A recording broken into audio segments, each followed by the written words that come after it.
অষ্টবিংশ পরিচ্ছেদ। ভক্ত সঙ্গে গুচ্ছ কথা। শ্রীযুক্ত কেশব সেন।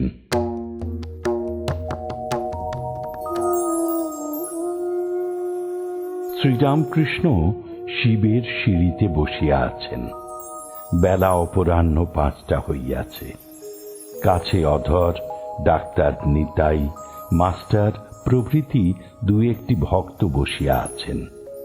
শ্রীরামকৃষ্ণ ভক্তদের বলছেন, দেখো আমার স্বভাব বদলে যাচ্ছে গো।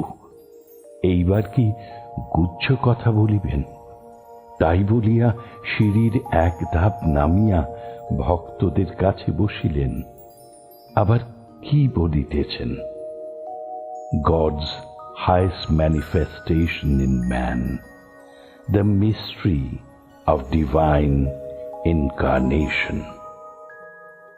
ভক্ত তোমরা, তোমাদের বলতে কি আজকাল ঈশ্বরের চিন্ময় রূপ দর্শন হয় না, এখন সাকার নররূপ এইটে বলে দিচ্ছে। আমার স্বভাব ঈশ্বরের রূপ দর্শন, স্পর্শন, আলিঙ্গন করা।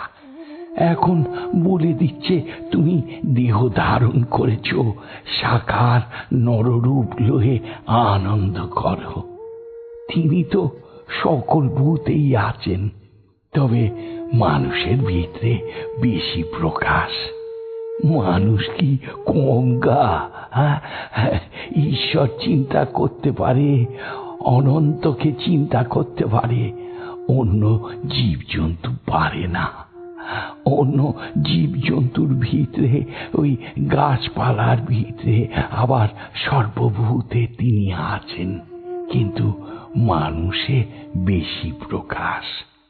অগ্নিতত্ত্ব সর্বভূতে আছে, সব জিনিসে আছে, কিন্তু কণ্ঠে বেশি প্রকাশ। রাম লক্ষ্মণকে বলেছিলেন, ভাই দেখো হাতি এত বড় জানোয়ার, কিন্তু ঈশ্বর চিন্তা করতে পারে না। আবার অবতারে বেশি প্রকাশ। রাম লক্ষ্মণকে বলেছিলেন, ভাই যে মানুষে দেখবে উর্চিতা ভক্তি, ভাবে, হাসে, কাঁদে, নাচে, গায়, সেইখানে আমি আছি। ঠাকুর চুপ করিয়া আছেন। কিয়ৎক্ষণ পরে আবার কথা কহিতেছেন।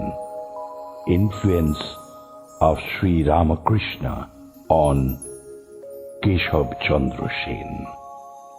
শ্রীরামকৃষ্ণ বলছেন, আচ্ছা কেশব সেন খুব আসত, এইখানে এসে অনেক বদলে গেল। ইদানিং খুব লোক হয়েছিল, এইখানে অনেকবার এসেছিল দলবল নিয়ে, আবার একলা একলা আসার ইচ্ছে ছিল। কেশবের আগে তেমন সাধু সঙ্গ হয় নাই। কলুটোলার বাড়িতে দেখা হলো, হৃদের সঙ্গে ছিল। কেশব সেন যে ঘরে ছিল সেই ঘরে আমাদের বসালে। টেবিলে কি লিখছিল, অনেকক্ষণ পরে কলম ছেড়ে কেদারা থেকে নেমে বসলো। তা আমাদের নমস্কার টমস্কার করা নাই। মাঝে মাঝে এখানে আসতো। আমি একদিন ভাবাবস্থাতে বললাম, সাধুর সম্মুখে পা তুলতে নাই, ওতে রজগুণ বৃদ্ধি হয়। তারা এলেই আমি নমস্কার করতুম, তখন ওরা ক্রমে ভূমিষ্ঠ হয়ে নমস্কার করতে শিখলে। ব্রাহ্ম সমাজে হরিনাম ও মার নাম, ভক্ত হৃদয়ে ঈশ্বর দর্শন। আর কেশবকে বললাম, তোমরা ওই হরিনাম করো, কলিতে তার নাম গুণকীর্তন করতে হয়। তখন ওরা খোল করতাল নিয়ে হরিনাম ধরলে। হরিনামে বিশেষ আমার আরো হলো কেন, এই ঠাকুর বাড়িতে সাধুরা মাঝে মাঝে আসে। একটি মুলতানের সাধু এসেছিল, গঙ্গাসাগরের লোকের জন্য অপেক্ষা করছিল। ওই যে মাস্টার, ওই এদের বয়সের সাধু, সেই বলেছিল উপায় নারদীয় ভক্তি। কেশবকে উপদেশ কামিনী কাঞ্চন আঁশচুপড়ি। সাধু সঙ্গ ফুলের গন্ধ, মাঝে মাঝে নির্জনে সাধন। কেশব একদিন এসেছিল, রাত 10টা পর্যন্ত ছিল। প্রতাপ আর কেউ কেউ বললে আজ থেকে যাব। সব বটতলায় পঞ্চবটিতে বসে। কেশব বললে না, কাজ আছে, যেতে হবে। আমি তখন এসে বললাম, আজ চুপড়ির গন্ধ না হলে কি ঘুম হবে না? একজন মেচুনি মালির বাড়িতে অতিথি হয়েছিল, মাছ বিক্রি করে আসছে। চুপড়ি হাতে আছে, তাকে ফুলের ঘরে শুতে দেওয়া হলো। অনেক রাত পর্যন্ত ফুলের গন্ধে ঘুম আসছে না। বাড়ির গিন্নি সেই অবস্থা দেখে বললে, কি গো, তুই ছটপট করছিস কেন? সে বললে, কে জানে বাবু, বুঝি এই ফুলের গন্ধে ঘুম হচ্ছে না। আমার আঁশচুপড়িটা আনিয়ে দিতে পারো? তাহলে বোধহয় ঘুম হতে পারে।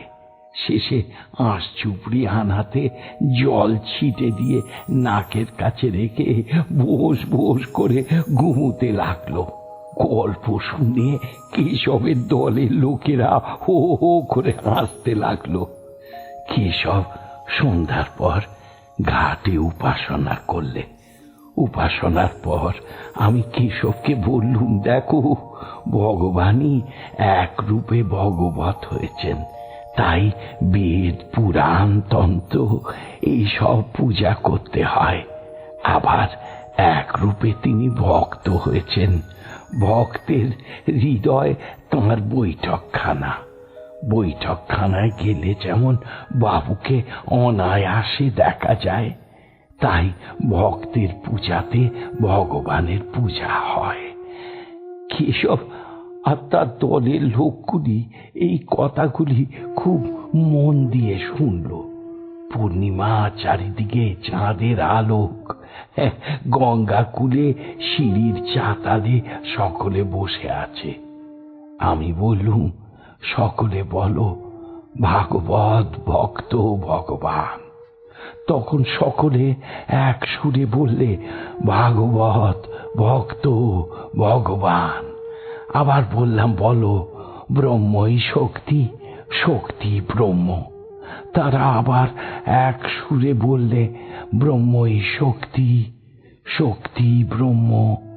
তাদের বললাম, যাকে তোমরা ব্রহ্ম বলো তাকেই আমি মা বলি। মা বড় মধুর নাম। যখন আবার তাদের বললাম, আবার বলো গুরু, কৃষ্ণ, বৈষ্ণব, তখন কেশব বললে, মহাশয়, অত দূর নয়, তাহলে সকলে আমাদের গোঁড়া বৈষ্ণব মনে করবে। কেশবকে মাঝে মাঝে বলতুম, তোমরা যাকে ব্রহ্ম বলো তাকে আমি শক্তি, আত্মা শক্তি বলি। যখন বাক্য মনের অতীত, নির্গুণ, নিষ্ক্রিয়, তখন বেদে তাকে বলছে ব্রহ্ম। যখন দেখি যে তিনি সৃষ্টি স্থিতি প্রলয় করছেন, তখন তাকে শক্তি, আত্মা শক্তি এইসব বলি। কেশবকে বললুম, সংসারে হওয়া বড় কঠিন। যে ঘরে আচার আর তেঁতুল আর জলের জ্বালা, সেই ঘরেই বিকারী রোগী কেমন করে ভালো হয়। তাই মাঝে মাঝে সাধন ভজন করবার জন্য নির্জনে চলে যেতে হয়। গুড়ি মোটা হলে হাতি বেঁধে দেওয়া যায়, কিন্তু চারা গাছ ছাগল গরুতে খেয়ে ফেলে। তাই কেশব লেকচারে বললে, তোমরা পাকা হয়ে সংসারে থাকো। অধর মাস্টার নিতাই প্রভৃতিকে উপদেশ, এগিয়ে পড়ো। শ্রীরামকৃষ্ণদেব ভক্তদের বলছেন, দেখো কেশব এত পণ্ডিত ইংরেজিতে লেকচার দিত, কত লোক তাকে মানত, স্বয়ং কুইন ভিক্টোরিয়া তার সঙ্গে বসে কথা কয়েছে। সে কিন্তু এখানে যখন আসতো শুধু গায়ে, সাধু দর্শন করতে এলে হাতে কিছু আনতে হয়, তাই ফল হাতে করে আসতো, একেবারে অভিমান শূন্য। ও অধর, দেখো তুমি এত বিদ্বান, আবার ডেপুটি, তবু তুমি খাদি ফাদির বস। এগিয়ে পড়ো, চন্দন কাঠের পরেও আরো ভালো ভালো জিনিস আছে, রূপার খনি, তারপর সোনার খনি, তারপর হীরা মানিক। কাটুরে বনে কাঠ কাটছিল, তাই ব্রহ্মচারী তাকে বললে এগিয়ে পড়ো।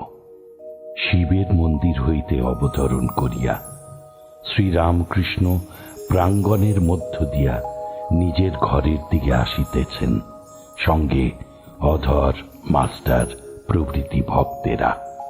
এমন সময় বিষ্ণু ঘরের সেবক পূজারী শ্রীযুক্ত রামচাটুর্যে আসিয়া খবর দিলেন, শ্রী শ্রী মার পরিচারিকার কলেরা হইয়াছে। রামচাটুর্যে শ্রীরামকৃষ্ণের প্রতি বলছেন, আমি তো 10টার সময় বললুম, আপনারা শুনলেন না। শ্রীরামকৃষ্ণ বলছেন, এখন কি করব? রামচাটুর্যে, আপনি কি করবেন? রাখাল, রামলাল এসব ছিল, ওরা কেউ কিছু করলে না।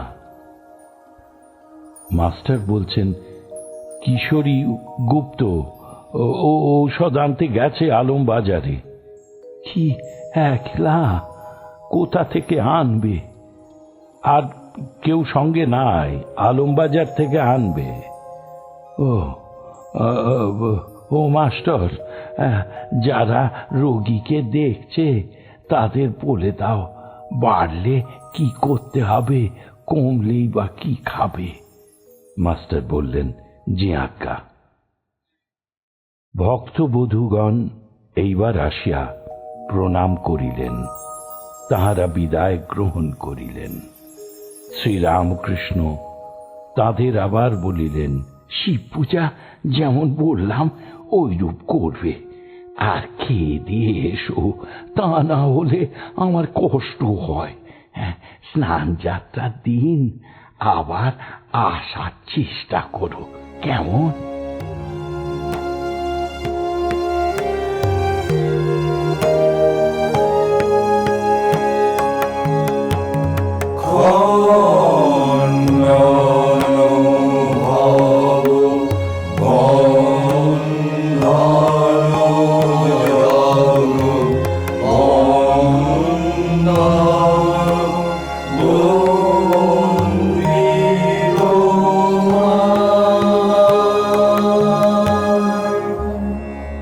ঠাকুর ও মায়ের চরণে আপনাদের সবার মঙ্গল কামনা করি।